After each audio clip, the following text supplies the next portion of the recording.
एक किसान बहुत गरीब था। उस किसान के ऊपर बहुत सारा कर्ज भी हो चुका था, लेकिन इसके बावजूद वह कभी भी बेईमानी के लिए नहीं सोचता था। एक दिन उस किसान की लॉटरी लग गई और वो बहुत खुश हुआ। वह सोचने लगा, अरे वाह! अब तो मैं करोड़पति बन जाऊँगा, मेरे पास बहुत सारे पैसे होंगे। मन में ऐसा सोचते-सोचते वह घर की ओर चल पड़ा।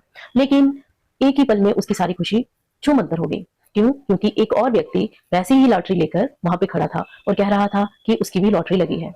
अब झगड़े के निपटारे के लिए वह लोग सरपंच के पास गए। अब सरपंच भी सोच में पड़ गए, क्योंकि दोनों की टिकट में एक ही नंबर था। तो अब उनमें से एक बहुत ही होशियार व्यक्ति था। उस व्यक्ति ने कहा कि चलो एक गेम खेलते हैं। एक थैले में 2 पत्थर रख देते हैं, एक प्लेन और दूसरा खुरदरा। अब एक छोटी-सी बच्ची को बुलाकर उसमें से पत्थर उठवाएँगे। अगर तो प्लेन पत्थर निकला तो किसान की लॉटरी, अगर खुरदरा निकला तो उस व्यक्ति की लॉटरी। तो उस होशियार व्यक्ति ने उस अनजान व्यक्ति को कहा कि वो थैले में पत्थर डाले। और अनजान व्यक्ति ने चालाकी दिखाते हुए दोनों खुरदरे पत्थर ही थैले में डाल दिए। तो छोटी लड़की को बुलाया गया कि वो पत्थर निकाले। तो उस लड़की ने जैसे ही पत्थर निकाला तो उस होशियार व्यक्ति के हाथ से पत्थर को नीचे गिरा दिया। वो पत्थर उनमें जाके मिल गया। तो अब होशियार व्यक्ति ने कहा कि अब तो हमें पता ही नहीं चलेगा कि कौन सा पत्थर निकाला था। तभी किसी ने बोला कि जो पत्थर थैले में बच गया, इसका मतलब उसके उलट जो पत्थर है वो लड़की ने निकाला था।